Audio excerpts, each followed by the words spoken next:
आज हम इंजीनियरिंग और कंस्ट्रक्शन की दुनिया में गहराई से उतरने वाले हैं और विक्रांत इंजीनियरिंग लिमिटेड का पूरा विश्लेषण करेंगे। तो चलिए बिना देर किए शुरू करते हैं।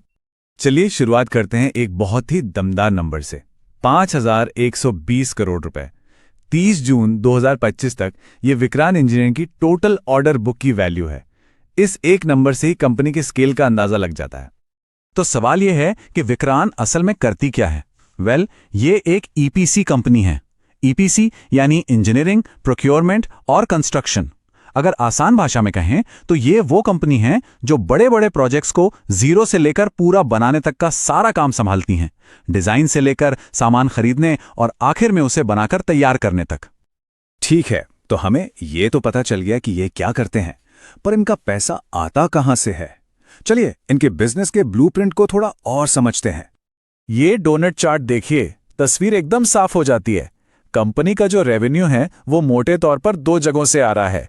एक बहुत बड़ा हिस्सा करीब 73% पावर ट्रांसमिशन और डिस्ट्रीब्यूशन से, और बाकी का लगभग 27% वाटर इंफ्रास्ट्रक्चर से। रेलवे का हिस्सा, जैसा कि आप देख सकते हैं, अभी ना के बराबर है। अच्छा, अब ये काम किसके लिए करते हैं? यहां कहानी और भी दिलचस्प हो जाती है। आप देखिए, लगभग 67% रेवेन्यू सरकारी प्रोजेक्ट्स और पब्लिक सेक्टर यूनिट्स यानी पीएसयू से आता है। इससे एक बात तो साफ है कि कंपनी सरकारी कॉन्ट्रैक्ट्स पर बहुत ज्यादा निर्भर है। कंपनी की स्ट्रैटेजी के बारे में एक और दिलचस्प बात है, और वो है इसका एसेट लाइट बिजनेस मॉडल। मतलब ये महंगे महंगे इक्विपमेंट खरीदने के बजाय उन्हें किराए पर लेते हैं, और इनका सप्लायर्स का एक बहुत बड़ा नेटवर्क है। इसका फायदा ये है कि इनका कैपिटल फंसता नहीं है और ये ज्यादा फ्लेक्सिबल तरीके से काम कर पाते हैं। बिजनेस मॉडल तो समझ आ गया, पर क्या कंपनी के नंबर्स भी उतनी ही मजबूत हैं? अब वक्त है इसके फाइनेंशियल हेल्थ चेक का। यहां हमें कंपनी की ग्रोथ की कहानी दिखती है। वित्त वर्ष 24 में देखिए, लगभग 50% की एक जबरदस्त ग्रोथ। लेकिन उसके ठीक अगले ही साल वित्त वर्ष 25 में रफ्तार काफी धीमी पड़ गई और ग्रोथ सिर्फ 16.5% पर आ गई। अगर ताज़ा आंकड़ों पर एक नज़र डालें तो वित्त वर्ष 25 में 916 करोड़ की सेल्स पर कंपनी ने 78 करोड़ का नेट प्रॉफिट कमाया, और हां, कंपनी पर 274 करोड़ का उधार भी है। अब एक ऐसा आंकड़ा देखते हैं जो इस पूरी कहानी में एक बहुत बड़ा ट्विस्ट ला सकता है, और वो नंबर है 253 दिन। ये हैं कंपनी के डेटर डेज, और सच कहूं तो ये एक बड़ी चिंता की बात है। तो 253 डेटर डेज का सीधा सा मतलब क्या है? इसका मतलब है कि कंपनी को अपने क्लाइंट से पेमेंट लेने में औसतन 253 दिन लगते हैं। अब सोचिए, इतना लंबा इंतजार कंपनी के कैश फ्लो पर क्या असर डालता होगा? और जवाब वो इस स्लाइड में है। यहां आप साफ साफ देख सकते हैं कि पिछले 2 सालों से कंपनी का ऑपरेटिंग कैश फ्लो नेगेटिव रहा है। मार्च 24 में -66 करोड़ और मार्च 25 में -129 करोड़। मतलब कंपनी अपने मेन बिजनेस से पैसा बना नहीं रही, बल्कि गंवा रही है।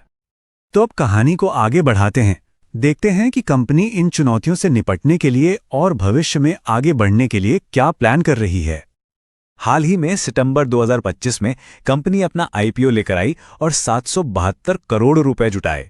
और यहां सबसे जरूरी बात जो ध्यान देने वाली है वो ये है कि इस पैसे का मेन इस्तेमाल वर्किंग कैपिटल की जरूरतों को पूरा करने के लिए होगा, यानी ठीक उसी कैश फ्लो की समस्या को सुलझाने के लिए जिसकी हम अभी बात कर रहे थे। कंपनी की एक बड़ी ताकत है इसकी मौजूदा ऑर्डर बुक। करीब 2444 करोड़ रुपए के प्रोजेक्ट्स अभी पूरे होने बाकी हैं। इससे होता यह है कि अगले 2-3 साल तक की कमाई का एक मोटा मोटा अंदाजा तो है। अगर भविष्य की बात करें तो कंपनी के प्लान्स काफी बड़े हैं।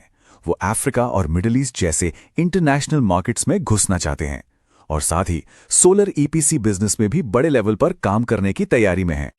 तो हमने कंपनी की ताकत भी देखी और उसके सामने जो जोखिम है वो भी देखे। चलिए अब सब कुछ एक साथ रखकर एक फाइनल एनालिसिस करते हैं। सबसे पहले बात करते हैं अच्छी चीजों की। कंपनी का रिटर्न ऑन इक्विटी यानी आरओई काफी प्रभावशाली है। पिछले 3 साल का एवरेज 27.7% रहा है। इसकी बड़ी ऑर्डर बुक आगे के रेवेन्यू की गारंटी देती है, और इसका एसेट लाइट मॉडल इसे कैपिटल एफिशिएंट बनाता है। लेकिन सिक्के का दूसरा पहलू भी है जो कि इसके जोखिम है। 253 दिन के high debtor days cash flow पर बहुत भारी दबाव डालते हैं। इसी वजह से लगातार 2 साल से ऑपरेटिंग कैश फ्लो नेगेटिव है, और ऊपर से कंपनी के लिए उधार लेने की लागत भी ज्यादा है। और ये सब हमें इस पूरे विश्लेषण के सबसे बड़े और सबसे जरूरी सवाल पर ले आता है। क्या आईपीओ से जो पैसा आया है वो कंपनी की ग्रोथ को रफ्तार देने के लिए काफी होगा? और क्या वही पैसा कंपनी की उधार और कैश फ्लो की जो गंभीर समस्याएं हैं उन्हें सच में हल कर पाएगा? यही वो सवाल है जो इस कंपनी का भविष्य तय करेगा।